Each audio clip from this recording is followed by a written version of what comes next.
You said that a harmless man is not a good man. A good man is a very dangerous man who has that under voluntary control. How should people become more dangerous? Becoming more articulate is definitely, I would say, that's the primary array of weapons. So, I mean, physical prowess is something, and it's not nothing, that physical confidence that comes along with that as well. But the same thing replicated at the level of the ability to communicate and to think, that's way broader field of battle and opportunity. You want to take your rightful place in the kingdom? It's like, get your tongue straight, man. Get it under control in the highest possible sense. There's nothing that makes you more formidable than verbal competence, than being able to articulate, be able to think, to marshal your arguments, right? It's a battlefield metaphor. Get everything in order, all your information straight, to marshal your forces. Is it possible to have too much responsibility, to take too much responsibility for yourself? You can, for sure. Yeah, definitely. Dostoevsky said that every man was responsible for everything he did and for everything that everyone else does, which is kind of an insane statement, but also somewhat, it's true in a certain sense. You do have an indefinite responsibility, and you do have an indefinite capacity to bear that responsibility, but that doesn't mean it can't be crushing. And then I would say the antidote to that is that you're not in this alone. As your responsibilities mount and your opportunities increase, you have to delegate more and more. It's important that you do everything you can, but there's enough for everyone to do. And so you might say, well, the heroic path is one that leads to universal redemption, and that's true. And you might say, well, that's all on you. It's like, it is in a sense, but then the problem that you just described, it can be unsustainable, right? You can torture yourself for not doing it well enough. And it is up to you, but it's not up to you alone. It's not up to you alone. So you delegate, and you help build people around you so that they're all working in the same direction. It's an effort multiplier in any case. And you make sure that they get credit. Credit's good enough. It's not exactly right. The rewards are in accordance with their efforts, and you can distribute that. If you can routinize something and parse it off to someone else, say, here's a little kingdom for you, and it doesn't have to be little, and it's something that can grow, but here's a kingdom for you, well, then you can go off and do the next thing you need to do, which is extremely important.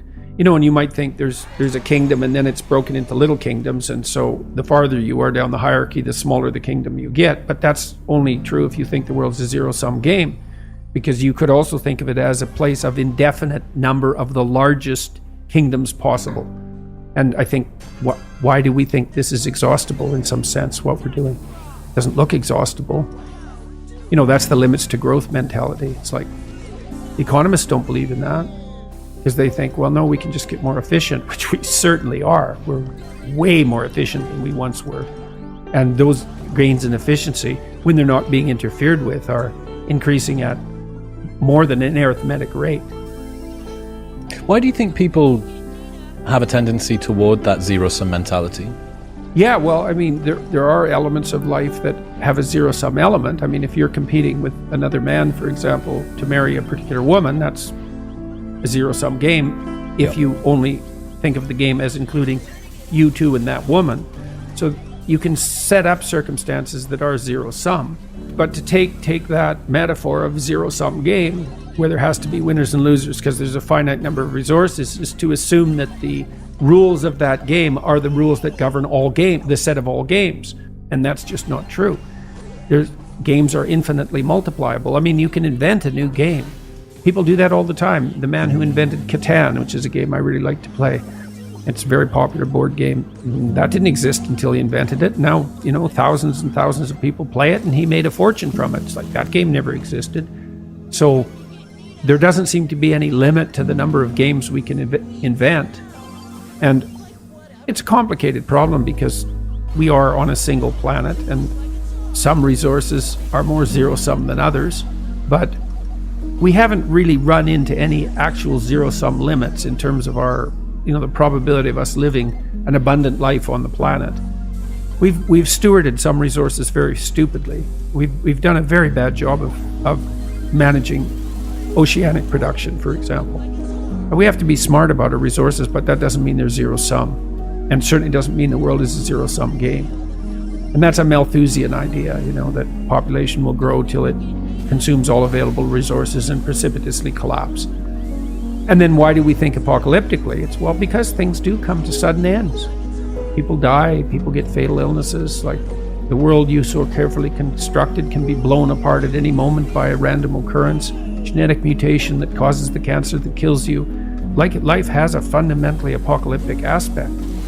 And we do understand that because we're self-conscious, and then it's very difficult not to apply that kind of apocalyptic reasoning to things as such. The world's going to burn up.